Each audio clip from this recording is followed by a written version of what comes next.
SeanPlouffHitters.com. This is not your average hitting analysis. We care about the greats and only the greats. You're about to be enlightened by a true top shelf hitting consultant.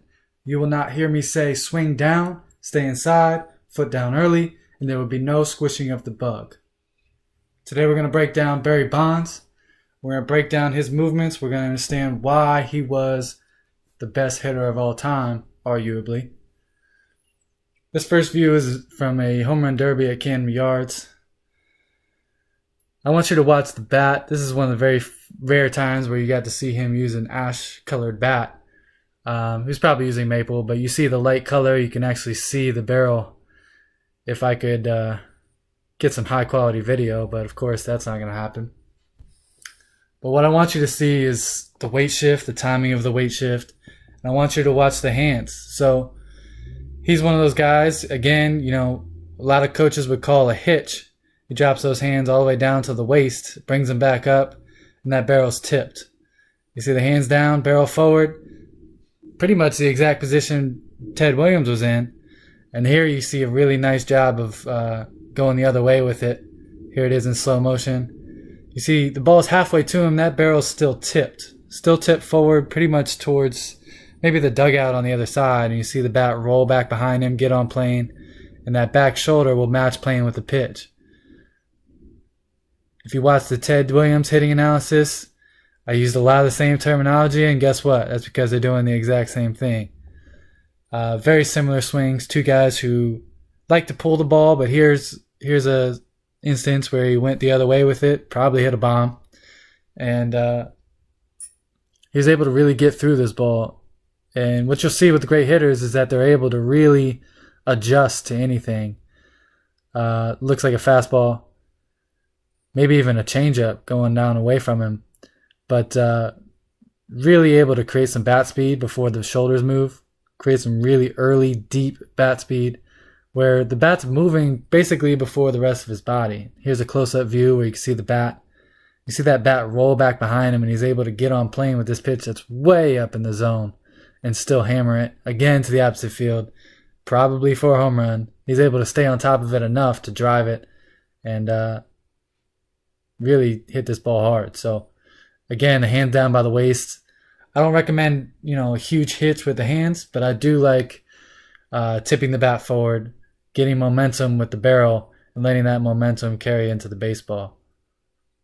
One of the best hitters of all time. If you think you know how to swing better than Barry Bonds, I'd like to hear it, because this was the best swing. Look at him get to this pitch, up and in. Nobody gets to this pitch. You can say he had help, but you know what? That doesn't matter, because his swing was elite, and he would have been an elite ball player no matter what.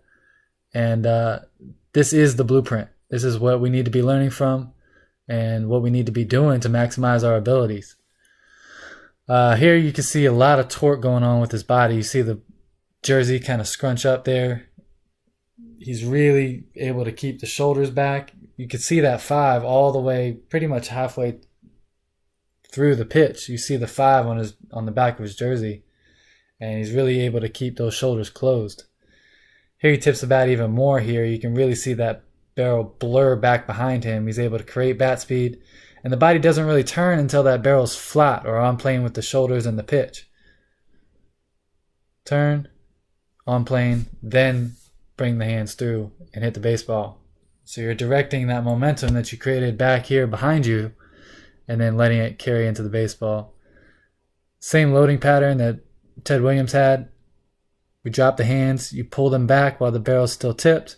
You see them drawing kind of up and back, and then he's turning the bat, getting flat, or getting on plane, back here behind him, then bringing that swing that's on plane. He can really be off with his timing and still hit the ball square. There's a lot to learn from Barry Bonds. Here's another view. One thing I want you to notice too is he was really in control of his weight shift. He's always shifting as he's swinging and not too far before. And that's just really comes from having as quick a swing as he does. You really don't have to cheat with the weight shift. Here's Barry and Ted side by side. As you can see, Very, very, very similar swings. One guy's about 185 pounds, the other guy's about 225. But that's why you see the stats that Barry was able to put up. You see a combination of mechanics and abilities. So, very special hitter, obviously. Hope you learned something. Sean Plouffe, hitterist.com. Catch you next time. I'm the realest one that's repping. Oh my God, if I die, I'm a legend. When they lay me down to rest, I know I was always repping. Oh my God, my whole life, my words been my greatest weapon. I know I've been the coast's greatest blessing.